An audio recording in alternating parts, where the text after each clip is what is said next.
our community sort of experienced a grid failure. And so during our planning of the Sunflower Project, we were sort of midway through and the community lost all power for more than a day. So there were families that were driving around in their vehicles trying to keep their kids warm because they had no heat. There was a significant shortage in childcare services that were being provided throughout Winship County, which sort of created that sort of sense of urgency that childcare plays into workforce. So most childcare centers are funded off of tuition. So that is the money we're charging families to take care of their children during the day. Most of that tuition cost comes from food, supplies, and then also paying employees to care for the children.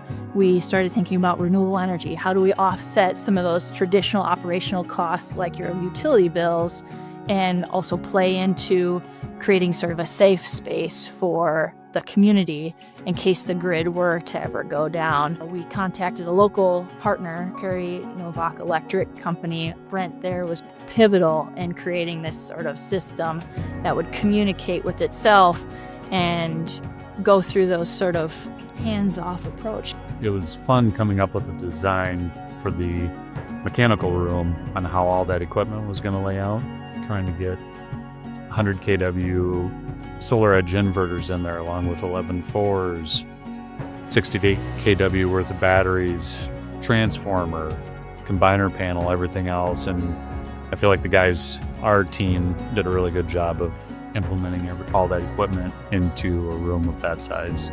The Smart Flower is going to operate like any other traditional roof mount or ground mount array. In Sunflower's case, when the sun is out but there's no utility power, their solar is still working because of the batteries and the generator and the backup interface. In any other case, if there's no utility grids present, that solar is not working. It's the first one first one in the state of Iowa. A couple cool features on it. It stows itself away at night, so it'll fold up. In the morning, it'll bring itself out, bloom, if you want to say that. And it does track the sun as well. So throughout the day, if you're driving by, you'll see that Smart Flower's in a different location. And if there's bad weather, there is safety measures with it.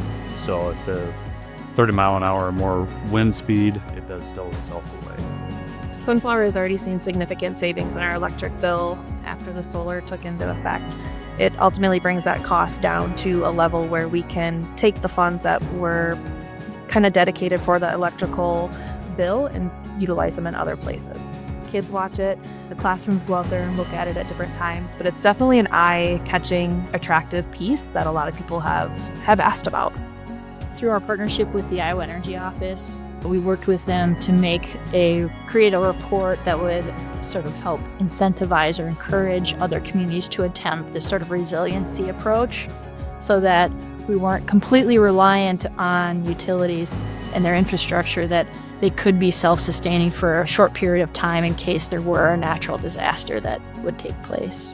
I think Sunflower's the best asset that this community really has. And it take care of our young people. It's safe, it's clean, it's sort of preparing these children through sort of a play approach to be resilient themselves and create friendships and cultivate relationships and become good humans. So if we can do that through just safe childcare or through play in the Discovery Center or through clean energy, that's something that I will back 100 times out of 100.